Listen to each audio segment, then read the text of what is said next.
आज डॉक्टर श्यामा प्रसाद यांची पुण्यतिथी आणि आदरणीय स्वर्गवासी मेंढके काकाची जयंती। आज पूर्ण प्रदेशामध्ये नवीन मतदार नोंदणी आणि एक पेड माँ के नाम आदरणीय पंतप्रधान मोदी साहेबांनी जो संदेश दिला, खरं दरवेळेला पावसामध्ये झाडं लावणं खूप गरजेचं असतं।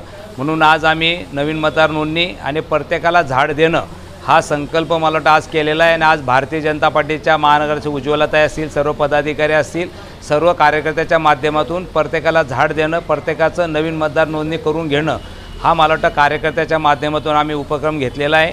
आपल्या माध्यमातून जनतेला नम्रपणे आव्हान करेल की प्रत्येकाने आपण नवीन मतदार नोंदणी करून घ्यावी, आपला मतदानाचा हक्क बजावावा आणि प्रत्येकाने एक पेड़ अपने माँ के नाम मला वाटतं हा लावण्याचा संदेश जो पंतप्रधान मोदी साहेबांनी दिलेला आहे। म्हणून आपण एक भारतीय नागरिक म्हणून वृक्ष लावणं आपलं कर्तव्य आहे, म्हणून प्रत्येकाने एक झाड लावा याचं आपल्या माध्यमातून आव्हान करतो। जय हिंद, जय महाराष्ट्र।